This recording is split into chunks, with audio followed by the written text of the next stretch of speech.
Hello నమస్తే this is Anjaneyulu. ఈరోజు topic వచ్చేసి పవన్ కళ్యాణ్ గారు నెక్కరేసుకుంటూ పవన్ కళ్యాణ్ గారు సెలూన్ ఓపెన్ చేసిందని చెప్పేసి రకరకాలుగా పవన్ కళ్యాణ్ గారి మీద విమర్శలు చేస్తారు. మరి పవన్ కళ్యాణ్ గారు అధికారంలోకి వచ్చిన దగ్గర నుంచి పవన్ కళ్యాణ్ గారు ఏం పనులు చేసిండు, అసలు ఈ విధంగా కామెంట్ చేసే వాళ్ళను విమర్శించే వాళ్ళకి ఈ వీడియో ఒక సమాధానంగా చూపెట్టండి. చలో టాపిక్లోకి వెళ్ళబోయే ముందు దయచేసి ఒక లైక్ ఇవ్వడం మర్చిపోకండి. వీడియో పూర్తి ఇవ్వండి, నచ్చితే మాత్రం మీ కామెంట్ని తెలియజేయండి. చలో ఈరోజు టాపిక్ వచ్చేసి పవన్ కళ్యాణ్ గారు తన అభిమాని కోరిక మేరకు, అదేవిధంగా పవన్ కళ్యాణ్ గారికి ఎప్పటి నుంచో హెయిర్ కట్ చేస్తున్న వ్యక్తికి ఒక సెలూన్ ఓపెన్ చేయడానికి పవన్ కళ్యాణ్ గారు రావడం జరిగింది. అదేవిధంగా పవన్ కళ్యాణ్ గారు ఆ సెలూన్ను ఓపెన్ చేసి ఆ కుటుంబంలో ఒక సంతోషాన్ని నింపిండు.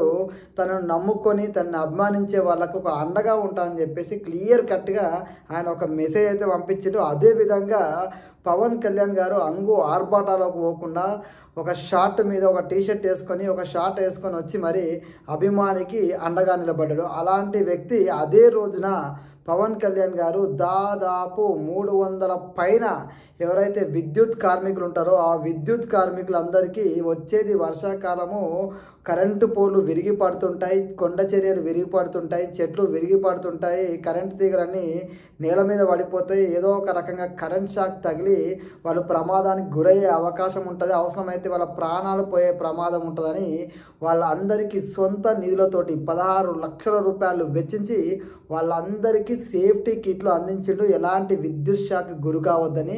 అంతకు ముందుకి పిఠాపురంలో ఒక విద్యుత్ ఉద్యోగి కరెంట్ షాక్ గురయ్యి చనిపోవడం జరిగింది.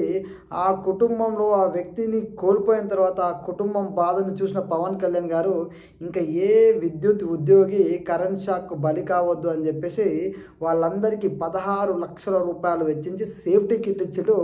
అదే రోజు ఈ సంఘటన జరిగింది. ఒకవైపు తన అభిమాని హెయిర్ కటింగ్ సెలూన్ ఏదైతే ఉందో అది ఓపెన్ చేయడానికి వచ్చిండు, ఆయన నిక్కర్ మీద వచ్చిండు, సెలూన్ ఓపెన్ చేసిన ఆయన కామెంట్ చేస్తారు కదా.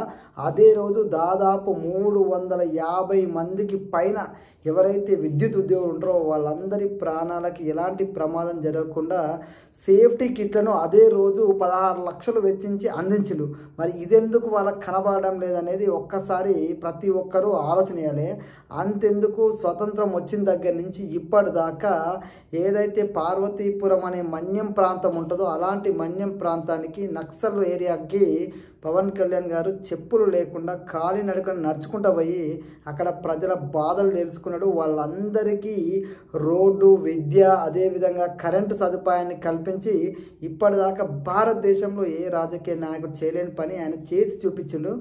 మరి మిగతా నాయకులు ఎందుకు ఇన్ని సంవత్సరాలుగా ఆ ప్రజల కష్టాలు తెలుసుకోలేకపోయారు, ఆ ప్రజల బాధలు తెలుసుకోలేకపోయారు, అదేవిధంగా వాళ్ళకి రోడ్లు ఎందుకు వేయలేకపోయారు, ఎందుకు ఇన్ని రోజులు గెలిపించిన నాయకులు చేయలేని పని పవన్ కళ్యాణ్ గారు చేసి చూపించింది కదా. మరి ఇది ఎందుకు కనబడతలేదు? మొన్నటికి మొన్న మనందరికీ తెలుసు మురళీ నాయక్ ఏదైతే ఆర్మీ జవాన్ చనిపోయిండో, అదేవిధంగా ఉగ్రవాద కాల్పుల్లో చనిపోయినటువంటి మధుసూదన్ రావు కుటుంబానికి అక్షరాల 50 లక్షల రూపాయల ఆర్థిక సాయం చేసి ఆ కుటుంబానికి కూడా నేను అండగా ఉంటానని చెప్పేసి భరోసా ఇవ్వడమే కాక 50 లక్షల రూపాయల చెక్కును కూడా ఆ కుటుంబానికి అందజేసిండు. మురళీ నాయక్ ఎవరైతే భారత జవాన్ చనిపోయిండో ఆ కుటుంబానికి కూడా 25 లక్షల ఆర్థిక సాయం చేసి అండగా నిలబడ్డాడు. ఇవన్నీ ఎందుకు వాళ్ళకి కనబడట్లేదు?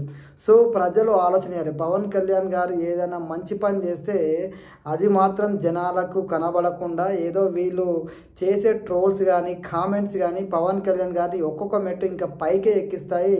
ఎందుకంటే గతంలో ఆయన తల్లిని, ఆయన పిల్లల్ని, ఆయనను రకరకాలుగా దూషిస్తే ప్రజలందరూ ఒక దేశంలోనే ఏ రాజకీయ పార్టీ గెలవలేనంత మెజార్టీతోటి 21కి 21 ఎమ్మెల్యేలు, 2 ఎంపీలతోటి 100% స్ట్రైక్ రేట్ తోటి భారతదేశంలోని ఏ రాజకీయ నాయకుడు సాధించలేని విజయాన్ని ప్రజలు ఆయన కానుక ఇచ్చారు. అది పవన్ కళ్యాణ్ గారి మీద విమర్శలు వస్తుంటే ఆయన స్థాయి పెరుగుతుంటుంది తప్ప తగ్గదు. ఒకేసారి ఆంధ్రప్రదేశ్లో అన్ని గ్రామ పంచాయతీలకు గ్రామ సభ నిర్వహించి వరల్డ్ రికార్డ్ క్రియేట్ చేసిండు. ప్రతి గ్రామానికి రోడ్లు వేసుకుంటూ ఇప్పటిదాకా ఏ రాజకీయ పార్టీ చేయలేని పనులని కేవలం 1 ఇయర్లో ఇంకా మనకు తెలియకుండా చాలా పనులు చేస్తుండే పవన్ కళ్యాణ్ గారు. అవన్నింటి గురించి చెప్తే రాస్తే ఒక బుక్ అవుతుంది, చెప్తే ఈ వీడియోనే సరిపోదు. అలాంటి గొప్ప పనులతోటి పవన్ కళ్యాణ్ గారు ప్రజల కోసం నిరంతరం శ్రమిస్తూ ముందుకు పోతుండో. సో ఈ విమర్శలన్నీ చేసే వాళ్ళకి ఇప్పుడు నేను ఏదైతే చెప్పినో ఈ యొక్క పనులు పవన్ కళ్యాణ్ గారు చేసిన పనుల గురించి ఆ ఒక్క పని కూడా తప్పని నిరూపిస్తే నేను వాళ్ళకి ఏం చేయడానికైనా వాళ్ళకి వాళ్ళు చేసిన ట్రోల్స్ ఏవైతే ఉంటాయో, కామెంట్లు ఏవైతే ఉంటాయో అవన్నింటిని అంగీకరిస్తా. పవన్ కళ్యాణ్ లాగా ఇంతకుముందుకు ఏ రాజకీయ నాయకుడైనా ఈ విధంగా నిస్వార్థంగా మానవత్వంగా ప్రజల కోసం పనిచేసిండా అని చెప్పి వాళ్ళు నిరూపిస్తే, నిజంగా చెప్తున్నా కదా, వాళ్ళు చేసిన కామెంట్లకు నేను కూడా సపోర్ట్ చేస్తాను. కానీ వాళ్ళు ఎప్పటికీ నిరూపించలేరు. ఎందుకంటే పవన్ కళ్యాణ్ గారు ప్రజల కోసం పనిచేసే వ్యక్తి తప్ప తన స్వార్థం కోసం పనిచేసే వ్యక్తి కాదు. పవన్ కళ్యాణ్ గారిని ఎగతాళి చేసి కామెంట్ చేస్తే 4 లైక్లు వస్తాయొచ్చు, అంతేగాని మీరు పవన్ కళ్యాణ్ గారి స్థాయిని తగ్గించలేరు. అది గుర్తుపెట్టుకోండి. ఈ వీడియో మీకు నచ్చితే 10 మందికి తెలియజేయండి. జై హింద్.